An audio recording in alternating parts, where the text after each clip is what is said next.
This last week in college football was insane. We all knew coming in it was going to be a great weekend of football, but did we know it was going to be this good?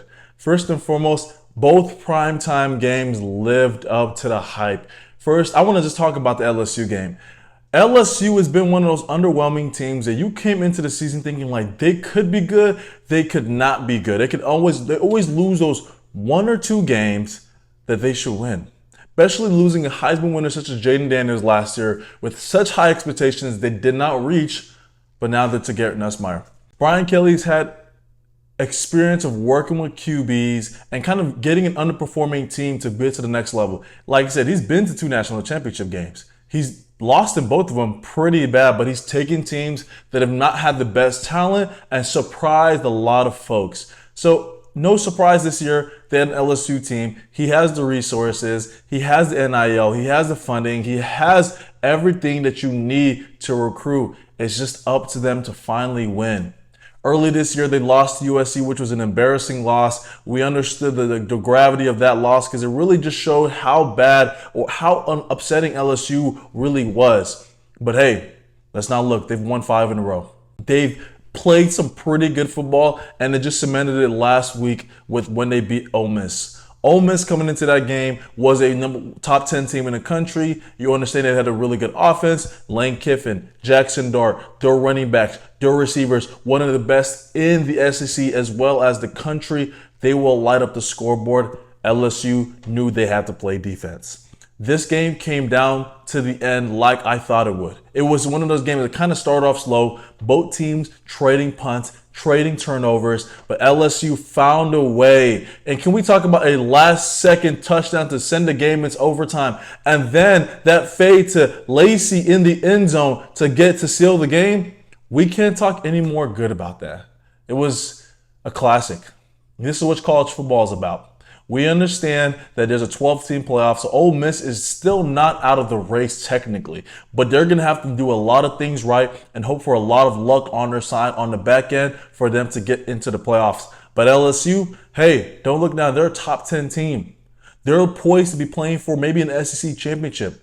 They're looking to go into Alabama and hopefully into Georgia this year and get a couple wins. The SEC is stacked. It's stacked. LSU just showed, hey, they're still in it. Brian Kelly is saving his butt. He's beating the allegations of he can't win the big game. He can't win the primetime game. He beat those allegations. And he took a team led by Nussmeier, which most people don't believe in, after having two great quarterbacks as Joe Burrow and Jaden Daniels. Hey, but this is his team. Let's see how far they can go.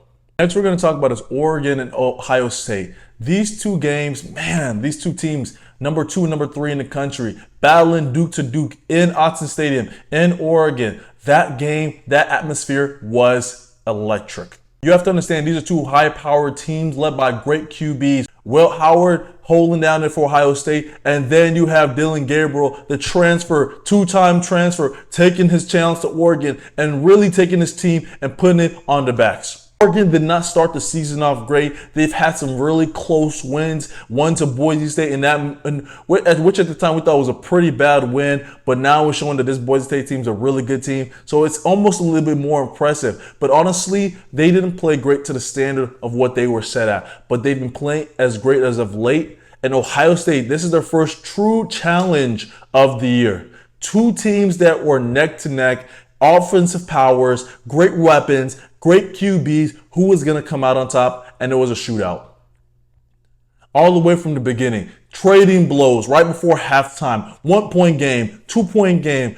Going for an onside kick. That's how Dan Lanning was feeling in this game. He was like, this is a big game. I want to pull out all the stops. He didn't want to have any regrets in this game. Going for too early. Not really this game was what you want college football to be. Two teams vying for a spot and taking their blows early. It all came down to the last play of the game. Will Howard, ball in his hands. They're driving. What are you going to do? One timeout left. This is where clock management comes and being a veteran leader, which Will Howard and Ohio State did not show. Ryan Day needs to really do a better job of managing that clock, because honestly, this was his chance to win the Big Ten after Jim Harbaugh left Michigan and Michigan was depleting. But they did not take advantage of the opportunity. They let an Oregon team come in and win this game, really setting them up to take to the Big Ten championship game. And we'll see. The season is still long. We're already more than halfway through the season. But I truly believe that we have so much more good football left to come. And will Oregon stay at number 2? We'll see. Next, we're going to talk about is the Red River Rivalry. We understand this is one of the biggest games of the year. It happens in Dallas, neutral field, both teams with a true animosity for each other. Texas versus Oklahoma. This is a game is always truly settled, who wins the Big 12, but now it's SEC. It's an SEC game.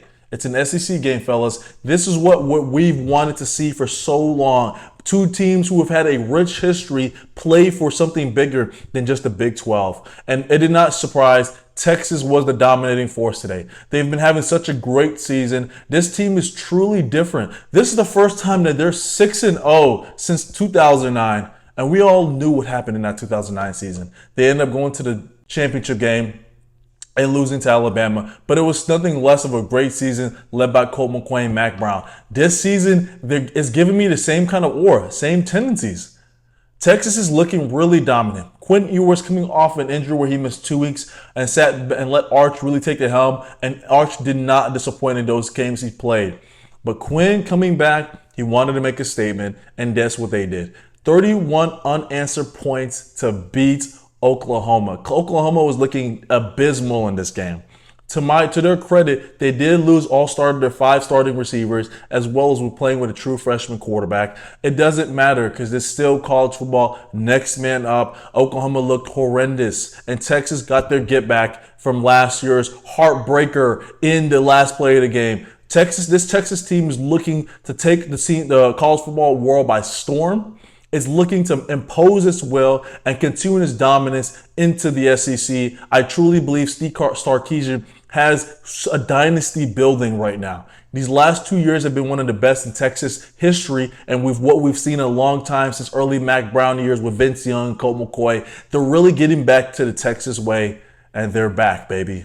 Speaking of Texas, A&M versus Texas at the last game of the season, played after Thanksgiving, is going to be electric. We all knew that coming into this year. This is the first time the rivalry has been renewed since 2011. And now this team has a head crash course for a top 10 matchup heading into that game. And correct me if I'm wrong in the comments. This might be the first time that if they're a top 10 matchup that they've played both top 10 teams on the last game of the year. It's usually one has had a good season, one hasn't. But this might be a game for the legends. A true hate for each other, true disdain for each other. And these two teams, if they continue their dominance in what they're doing, and even having a good record at the end of the year, that the bragging rights in ending the season for these two teams would be electric. I'm excited to see how far they can go, because I think right now what Mike Elko has going on in A&M is all on the up and up. They're playing great defense. Connor Weidman came back with a great offensive performance last week, and he's shown that he can hold down this team. But we understand Texas is a juggernaut right now. They have the team. They have the front four. They have the receivers, and they have the recruits coming in. It's going to be an electric battle. Whose side are you on is going to be someone of the game for the ages. Don't look now. Vandy's playing pretty well. I just want to touch on them just a little bit, because at the end of the day, just beat a Kentucky team that is a pretty darn good defense and a pretty darn good team. But Vandy, they're just continuing their resurgence. I don't know what they got going on down in Nashville, but this is not just a baseball school and an academic school anymore. Let's add football to that resume, because they're playing pretty lights out. They're playing pretty well, and I'm excited, honestly, to see what they do heading into the end of the season, because, hey, this is not a cupcake game anymore for anybody who schedules them on their schedule, because they're a team that's looking to play great defense, keep away, and don't turn over the ball. Their QB has been playing lights out with confidence. I'm excited to see, hey, there's a couple of big games they have coming up at the end of the year, and don't sleep on them. I truly believe this is a good team to watch. Last but not least, we're going to talk about Alabama's struggles. Kalen DeBoer has to get things figured out. After the first half in the Georgia game, this team has not played to their abilities. They've struggled. They've struggled just dominating the line of scrimmage. They struggled on penalties, both on the offensive and defensive line. Their DBs are getting cooked. Honestly, that South Carolina game could have went one of two ways. That last second heave into the end zone to score and setting up the onside kick was just very un-Alabama-like. Their defense has never looked this abysmal. It has never looked this less dominant. And Kalen, I know he's an offensive guru, an offensive genius, but he needs to get an emphasis on that defense because this isn't a defense that punishes teams anymore. This Alabama team used to only let teams score over only 100 points in the season. And these last 3 weeks, they've already scored more than 100. It's been bad. We need to tighten the screws down on that defense, a little bit more discipline on these players. I know it's in a day and age NIL, guys transfer portal, but you still have to understand this is a program that praises themselves on being dominant, disciplined, and determined to win championships every year. So coming into this, Kalen, we need to be better for that team. College football is already almost halfway through the season.